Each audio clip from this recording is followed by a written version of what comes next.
গ্রীষ্ম বর্ষা পিনিতি ভরসা। হ্যাঁ, পিনিত শপিং সিটি। নমস্কার, আপনারা দেখছেন হুগলি আপডেট। আপনাদের সঙ্গে আমি উষা। আসছি খবরে। হাওড়ার বাগনানে পথ দুর্ঘটনায় মৃত্যু হলো দুজনের, আহত প্রায় 30 জন।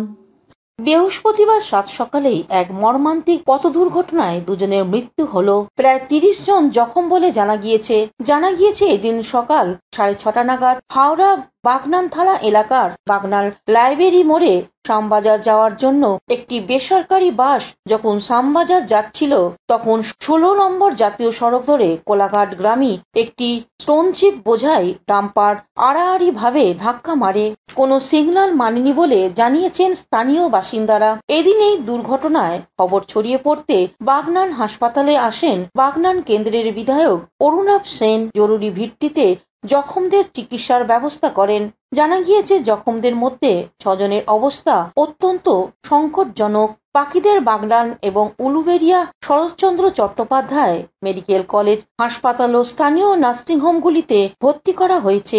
এই ঘটনায় 16 নম্বর জাতীয় সড়কে প্রায় ঘণ্টাখানেক যানজটের সৃষ্টি হয়। বাজারগামী বাস পুরো প্যাসেঞ্জার ভর্তি করে হাই রোডে উঠেছে।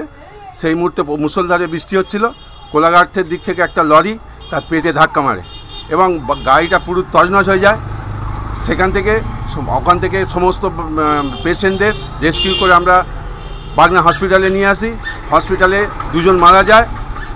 আমি নিজে হাতে প্রায় 18-20 জনকে উলুবেড়িয়া মহকুমা হাসপাতালে পাঠিয়েছি। এরকম মর্মান্তিক দৃশ্য আমার জীবনে এই প্রথম আমি দেখলাম। হ্যাঁ, কিছু বলার নেই, একদম মর্মান্তিক দৃশ্য। 2টো ছাত্রী ছিল, তাদেরও গুরুতরভাবে আহত হয়েছে, তারা পরীক্ষা দিতে যাবে। হাওড়া থেকে কৌশিক ঘোষের রিপোর্ট, হুগলি আপডেট। আরামবাগের সাংসদকে জাত তুলে গালাগাল দেওয়ার অপরাধে চুঁচুড়া আদালত এক শিক্ষক দম্পতিকে 2 বছরের সাজা শোনালো। সাংসদকে জাত তুলে গালাগাল দেওয়ার অপরাধে এক শিক্ষক দম্পতিকে 2 বছরের কারাদণ্ডের আদেশ শোনালো চুঁচুড়া আদালত। আরামবাগে প্রাক্তন সাংসদ অপরূপা পোদ্দারের করা মামলায় রিসরার বাসিন্দা নাসিম আক্তার ও তার স্ত্রী আনসারি খাতুনকে দোষী সাব্যস্ত করে চুঁচুড়া আদালত। তাদের সাজা ঘোষণা হয়। জানা গেছে 2021 সালে 6 সেপ্টেম্বর আরামবাগে প্রাক্তন সাংসদ অপরূপা পোদ্দার শ্রীরামপুর থানার অভিযোগ দায়ের করেন। একটি প্রাথমিক স্কুলে প্রধান শিক্ষক নাসিম আক্তার ও তার স্ত্রী আনসারি খাতুন একটি বেসরকারি উর্দু স্কুলের শিক্ষিকা তাদের বাড়িতে সেক্স র্যাকেট চলার অভিযোগ পেয়ে সাংসদ ও তার স্বামী শাকিল আলী সেখানে যান। সে সময় সাংসদকে জাত তুলে গালিগালাজ করা হয় এবং তার শ্লীলতাহানি করা হয়। সেই মামলার বিচার পর্ব চলে চুঁচুড়া আদালতে। অ্যাডিশনাল ডিস্ট্রিক্ট অ্যান্ড সেশন জাজ স্পেশাল কোর্ট আদালতের বিচারক সঞ্জয় কুমার শর্মা অভিযুক্ত দম্পতিকে অভিযোগের 2টি 354 ও 506 ধারা থেকে মুক্তি দেন।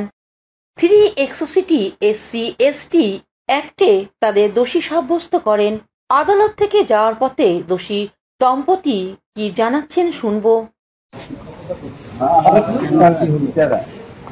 MP अपूर्वा पोद्दार जो है यानी गलत इल्जाम लगाया साकी रेड्डी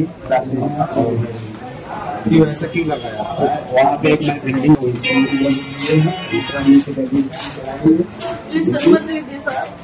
क्यों किया? क्यों ऐसा क्यों हुआ आपके साथ? ये क्या है, हम क्या बोलेंगे सर, वो लगाया है, फंसाया गया क्या? फंसाया गया सर। बिल्कुल हम लोग बिल्डिंग की वजह से एक जमीन प्रॉपर्टी ली है, उसी की वजह से सर हम लोग दोनों हस्बैंड वाइफ टीचर हैं सर। अच्छा, एक बिल्डिंग की वजह से फंसाया गया। वो पावर में उनकी वाइफ आरामबाग MP थी अपूर्वा पोद्दार, अपने ताकत का भरपूर इस्तेमाल किए। वो लोग एकदम हर जगह। तो उच्च अदालत में जाएंगे क्या आप लोग? जी सर, बेशक जाएंगे। हम लोग तो बेकसूर है, झूठ मूठ फंसा कर और झूठी गवाह की बुनियाद पर उन्होंने जितने सारे गवाह लाए थे सब खरीद कर लाए थे। पावर की बिना पर सारे गवाह उनके आए थे। 2 धारा तो आपको बेकसूर खलास किया गया है। एक सब धारा पे सब बेकसूर है हम लोग। एक्चुअली हम लोग कुछ किए ही नहीं है सर, ऐसा कुछ हुआ ही नहीं। पता नहीं कैसे ये कैसा जजमेंट आ गया है। हम लोग को उम्मीद नहीं था सर कोर्ट से। हम लोग ये सोचे थे कि हम लोग बेगुनाह है और अदालत हम लोग को इंसाफ देगी सर। पूरे एकदम हमेशा हम लोग प्रेजेंट हुए हैं अदालत में। कभी ऐसा दिन नहीं हुआ है जो नागा किए हैं। बस तबियत खराब जब होती थी तभी हम लोग कोर्ट में नहीं आ। অন্যদিকে অভিযুক্তদের আইনজীবী মিনময় মজুমদার কি বলছেন শুনবো। আমরা বিচার ব্যবস্থার প্রতি শ্রদ্ধাশীল এবং আস্থাশীল। আমরা মনে করি যে ভগবানের পরে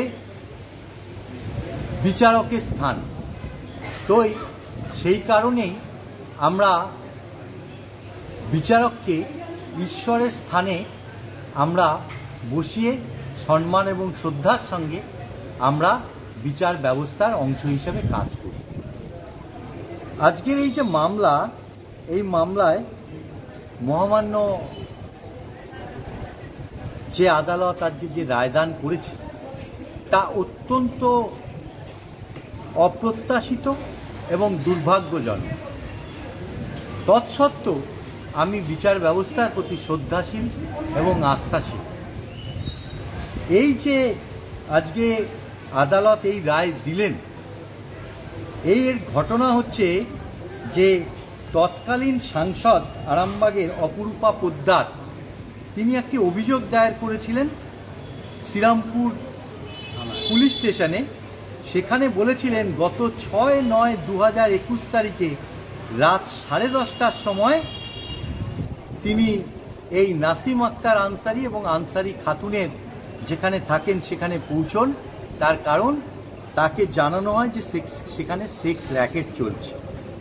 এই পরিপ্রেক্ষিতে এই মামলার তদন্তকারী অফিসার টুটুল বিশ্বাস যে চার্জশিট দেন, সেই চার্জশিটে যে সেক্স র্যাকেট চালানো এবং সেক্স র্যাকেট সংক্রান্ত যে বিষয়গুলো রয়েছে সে ইমোরাল ট্রাফিক অ্যাক্টের 3, 4, 5, 3, 4 and 5 এই ধারা বাতিল করে। পরবর্তী সময় চার্জ গঠনের পর থেকে যারা যারা সাক্ষী দিয়েছে, এখানে সমস্ত উল্লেখযোগ্য বিষয়ের মধ্যে শুধু আমি একটা জিনিস উল্লেখ করব, যে এই মামলায় যাদের বিরুদ্ধে অভিযোগ তাদেরকে সাকির আলী এবং তার দলবল মারধর করে, তার জন্য শ্রীরামপুরে একটা মামলা হয়। এবং যে সময়ের কথা অপরূপা পোদ্দার বলেছেন 6/9/2021 রাত 10:30টা, সেই দিনকে সেই সময় এই মামলার যিনি মহিলা আসামি আনসারি খাতুন তিনি 6/9/2021 তারিখে 9:42 শ্রীরামপুর ওয়ালস হাসপাতালে ভর্তি হন। তাকে হাসপাতালে নিয়ে যান তার স্বামী নাসিম আক্তার আনসারি। তাহলে যদি 6/9/2021 তারিখে 9:42 রাতে তিনি সরকারি হসপিটালে ভর্তি হন, যার নথি আদালতে আমরা সাক্ষী সমেত দাখিল করেছি, তাহলে সেই মামলায় 6/9/2021 রাত 10:30টার সময় তার কাছে কি করে সাকির আলী এবং তার স্ত্রী অপরূপা পোদ্দার পৌঁছলেন আর তাকে গালমন্দ করলেন? ও সরকারি আইনজীবী শঙ্কর গাঙ্গুলি কি বলছেন শুনে নেব। আজকে আমাদের চুঁচুড়া কোর্টে মহামান্য আদালত শ্রী সঞ্জয় শর্মা প্রথম দায়রা জজ। তিনি হচ্ছেন SC/ST অ্যাক্টের যে মামলাগুলো হয় সেই মামলাগুলোর করবার জন্য তিনি হচ্ছেন স্পেশাল কোর্ট। তা সেই মামলায় আজকে একটা মামলায় দুজন আসামি, তাদের নাম হচ্ছে নাসিম আক্তার আনসারি আর একজন হচ্ছে আনসারি খাতুন, এদের দুজনকে মহামান্য আদালত তাদের দোষী সাব্যস্ত করেছেন এবং কালকে তাদের সাজা ঘোষণা করা হবে। মামলাটা হচ্ছে এরকম, এই 6/9/21 তারিখে আরামবাগের প্রাক্তন সাংসদ ছিলেন অপরূপা পোদ্দার। তিনি রিকশায় তার বাড়ি, তিনি যখন সন্ধ্যাবেলায় তার বাড়িতে রাত্রি 9টা নাগাদ তার বাড়িতে ছিলেন, তখন তিনি একটা খবর পান যে ওই তারই এরিয়াতে, তারই লোকালিটিতে একটা জায়গায় এই নাসিম আক্তার এবং আনসারি খাতুন এরা দুজনে একটা ইমোরাল ট্রাফিকের, কয়েকজন মহিলাকে দিয়ে ইমোরাল ট্রাফিক অ্যাক্টের কিছু কাজকর্ম করছেন। এইটা শুনে উনি, ওনার স্বামী এবং তাদের সিকিউরিটি নিয়ে ঘটনাস্থলের সঙ্গে সঙ্গে পৌঁছে যান। ঘটনাস্থলে পৌঁছে যাওয়ার পরে তাদের উপরে যেটা করলেন এই আসামি দুজন, তারা তাদের বাধা দিলেন এবং তার শ্লীলতাহানি করলেন এবং সর্বোপরি তাকে, তিনি একজন শিডিউল কাস্টের মহিলা, তাকে তার জাত তুলে অশ্রাব্য ভাষায় গালাগালি করলেন। পরবর্তীকালে তিনি এই মামলায় অভিযোগ দাখিল করেন এবং অভিযোগ দাখিল করার পরে শ্রীরামপুর হুগলি থেকে পানুপালের সঙ্গে চন্দ্রনাথ দত্তের রিপোর্ট, হুগলি আপডেট। হুগলি জেলা মৎস্য দপ্তরের ইলিশ মাছ সংরক্ষণের উদ্দেশ্যে এক সচেতনতা শিবিরের আয়োজন করল চুঁচুড়ায়। রাজ্যে মৎস্য দপ্তর ছোট ইলিশ সংরক্ষণের উদ্দেশ্যে মৎস্যজীবীদের নিয়ে সচেতনতা শিবির আয়োজন করল বৃহস্পতিবার চুঁচুড়া বোসেরঘাট সাউথ ক্লাব কমিউনিটি হলে। স্থানীয় ইলিশ মাছ ধরে এমন মৎস্যজীবীরা এই শিবিরে যোগ দেয়। মৎস্য অধিকর্তার দিলীপ কর্মকার বলেন, সামুদ্রিক জীব বৈচিত্র্য এবং তাদের বাসস্থান সুরক্ষা ও সঠিক পরিমাণে ইলিশ মাছকে বাঁচিয়ে রেখে তাদের বংশবৃদ্ধি করার প্রক্রিয়া সুনিশ্চিত করতে ছোট ইলিশ বাঁচানোর উদ্দেশ্যে এই ধরনের শিবিরের আয়োজন। উপস্থিত ছিলেন হুগলি জেলা পরিষদের মৎস্য ও পানি সম্পদ বিকাশ হাই সমিতির কর্মাধ্যক্ষ নির্মাল্য চক্রবর্তী, জেলা পরিষদের সদস্যা টিয়া পাত্র, তাকিলা খাতুন সরকার, কাউন্সিলর, মুখ্য নির্বাহী আধিকারিক শান্তনু চৌধুরী সহ বিশিষ্ট জনেরা উপস্থিত ছিলেন। এই বিষয়ে মৎস্য অধিকর্তা দিলীপ কর্মকার আরো কি বলছেন শুনে নেব। জেলা মৎস্য দপ্তরের উদ্যোগে এক দিবসীয় ইলিশ মাছ সংরক্ষণের জন্য একটি সচেতনতা শিবিরের আয়োজন করেছি। এই সচেতনতা শিবির আয়োজনের মূল উদ্দেশ্য হলো যে ইলিশ মাছ, বিশেষ করে ছোট ইলিশ বা জাটকা ইলিশ মাছ ধরা এবং তাকে বিক্রয়জাত করা জন্য যে আমাদের মেরিন ফিশারিজ অ্যাক্ট এবং ইনল্যান্ড ফিশারিজ অ্যাক্ট রয়েছে তার নির্দেশনামা মেনে যাতে আমরা এই ছোট ইলিশ না ধরি এবং বিক্রয় না করি, তাহলে কি হবে যে আমাদের বড় ইলিশ মাছ আমরা আমাদের বাঙালির পাতে তুলে দিতে পারবো এবং আমাদের যে সমুদ্র তাতে ইলিশ মাছ থাকে কিন্তু তারা ডিম পাড়ার জন্য আমাদের নদীতে প্রবেশ করে এবং এই সময় যদি নদীতে 90 মিলিমিটারের কম ফাঁসযুক্ত মনোফিলামেন্ট বা অন্য কোনো ধরনের। হুগলি থেকে চন্দ্রনাথ দত্তের রিপোর্ট, হুগলি আপডেট। আসছে রথযাত্রা, সেজে উঠছে শ্রীরামপুর মাহেশের রথ। পরিদর্শন করলেন হুগলি জেলা শাসক ও পুলিশ কমিশনার। মাহেশের রথের প্রস্তুতি ঘুরে দেখলেন জেলা শাসক পুলিশ কমিশনার। আগামী 27 জুন হবে রথযাত্রা। শ্রীরামপুরের মাহেশের রথযাত্রা দেশের দ্বিতীয় প্রাচীন।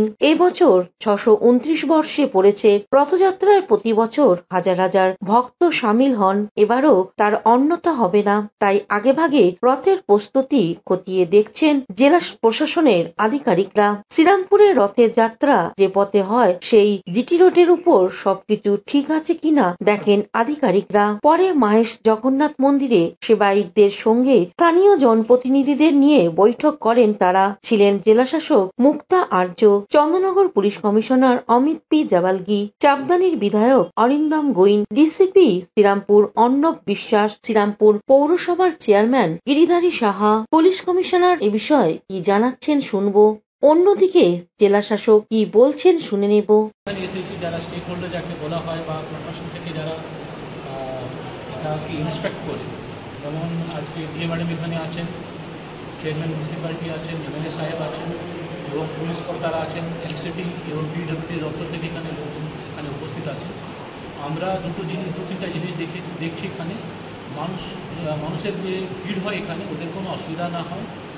কী ধরনের অসুবিধা হতে পারে, ইলেকট্রিক ফায়ার হতে পারে বা ভিড় বেশি হওয়ার জন্য অসুবিধা হতে পারে। তো আপনার ক্রাউড কন্ট্রোলের জন্য কী কী পদক্ষেপ নেওয়া দরকার, সেই ইনফ্রাস্ট্রাকচার কী দরকার আছে। সেকেন্ড ব্যাপার হচ্ছে কি এরকম কোনো আগুন না ধরে যায় বা কিছু অসুবিধা না হয়, সেই প্ল্যানিংটা কী দরকার আছে, এটা সব কিছু আমরা এখানে আলোচনা করলাম। সমস্ত দপ্তরকে ইনস্ট্রাকশন দেওয়া হয়েছে। সেরকম আমরা নেক্সট রথ শুরু হওয়ার আগে এসব কিছু আমরা অ্যাকশন নেব, যেন 27 তারিখের রাতের আগে আমরা প্রস্তুত থাকবো রথটা ঠিক মতো চালু করব। তো এবার খুব ভালো ডিসকাশন হয়েছে এখানে। সেরকম এবার কোনো বড় চ্যালেঞ্জ হবে সেটা মনে হচ্ছে না। আমরা হ্যান্ডেল করব। কৌশিক ঘোষের সঙ্গে চন্দ্রনাথ দত্তের রিপোর্ট, হুগলি আপডেট। দামোদর নদীর জল বাড়তেই জলের নিচে ডুবে আছে একাধিক বালি বোঝাই করতে আসা লরি। ঘটনাটি ঘটেছে পূর্ব বর্ধমান জেলার গলসি থানার অন্তর্গত গোহগ্রাম এলাকার সন্ধ্যা বালিঘাটে। এই ঘটনার জেরে এলাকায় চাঞ্চল্য সৃষ্টি হয়েছে।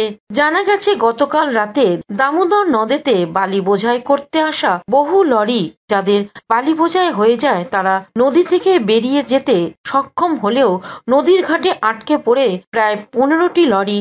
কয়েকদিন আগে দুর্গাপুর ব্যারেজ থেকে জল ছাড়ার পাশাপাশি গত দুদিনের টানা বৃষ্টিতে দামোদরের হঠাৎ জল বেড়ে যায়। জল বাড়তে দেখে লরিগুলো পাড়ে উঠতে গেলে ঘটে বিপত্তি। একটি লরি যান্ত্রিক সমস্যার কারণে মাঝপথে আটকে যায়। তার পেছনে থাকা আরো প্রায় 15টি লরি সেখানে দাঁড়িয়ে পড়ে। এক লরি চালক এ বিষয়ে কি জানাচ্ছেন শুনবো। আটকে রেখে দিল। মালিক চাঁদা দেয় না বলে। ঘাট মালিক কাকে চাঁদা দেয় নাই? গাজনের চাঁদা দেয় না বলে। ওই গাজন কমিটি এখানে গাড়িটাকে আটকে দিয়েছে তাই তো? না ওই জিসিবি আটকে দিয়েছিল? না জিসিবি আটকায় নেই। তাহলে কি আটকে ছিল? ওই ছেলেগুলো চাঁদার জন্য। চাঁদার জন্য কি আটকেছে? গাড়ি আটকে দিল। লোড গাড়ি বলছে চাঁদা না দিলে যেতে দেবো না। চাঁদা না দিলে যেতে দেবো না বলছে। আচ্ছা, এটা মালিকরা চেষ্টা করলো না গাড়িগুলো তোলার জন্য জল থেকে? মালিকরা চেষ্টা করলো না, জিসিবিটা পালিয়ে গেল। আগে একটা জিসিবি খালি এখানে ছিল, খালি গাড়িগুলো ব্যাকে টানছিল আর একটা বাড়ি চলে গেল। অন্যদিকে এক স্থানীয় বাসিন্দা কি জানাচ্ছেন শুনে নেব। আজকে ঘটনাটা ঘটেছে হচ্ছে দামোদরে জল ছাড়ার ফলে আপনার হচ্ছে প্রায় বালিখাদেতে প্রায় 10 থেকে 15টা গাড়ি আপনার জলে ডুবে আছে। এগুলো সব বালি বোঝাই করতে এসেছিল। তার ফলে এটা কোন জায়গা? এটা গলসি থানার গোহগ্রাম পঞ্চায়েতের সোঁদা গ্রাম। আপনারা সকালবেলা এসে দেখলেন এই ঘটনা? এটা সকালবেলা এসে দেখলাম। রাতে ঘটনাটা ঘটেছে? হ্যাঁ, রাত্রে ঘটনাটা ঘটেছে জল ছাড়া। আশিস কুমার ঘোষের রিপোর্ট, হুগলি আপডেট। এখন নিয়ে নেব বিজ্ঞাপন বিরতি। বিরতির পর ফিরে আসছে খবরে। শীত গ্রীষ্ম বর্ষা পিনিতি ভরসা। হ্যাঁ, পিনিত শপিং সিটি। যে কোনো মরশুমের রেডিমেড জামা কাপড় পাওয়া যায় একই ছাদের তলায়। ছোট থেকে বড়, পুরুষ মহিলা ও শিশুদের একমাত্র নির্ভরযোগ্য প্রতিষ্ঠান। শীতকালীন যে কোনো শাড়ি, জিন্স, টপ, কুর্তি, চুড়িদার, পাঞ্জাবি মানেই বিনীত শপিং সিটি। আখন বাজার, চুঁচুড়া, Hooghly. Amala nursing home. Enjoy a weekend at Vedam, the paradise of peace. A home away from home.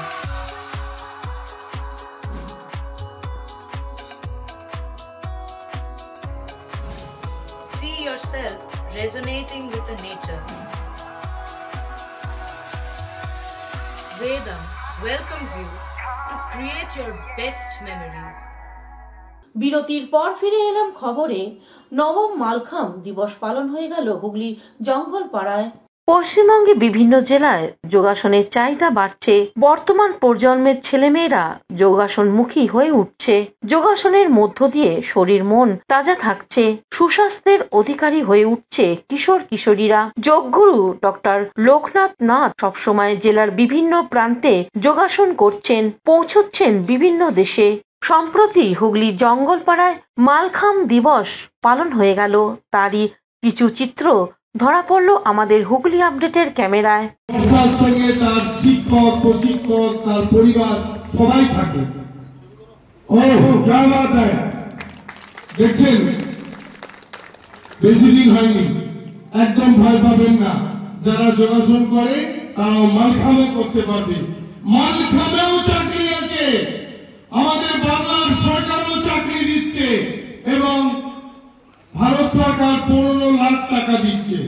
রাখতে পারে তাহলে সেই জায়গায় পৌঁছতে পারবে।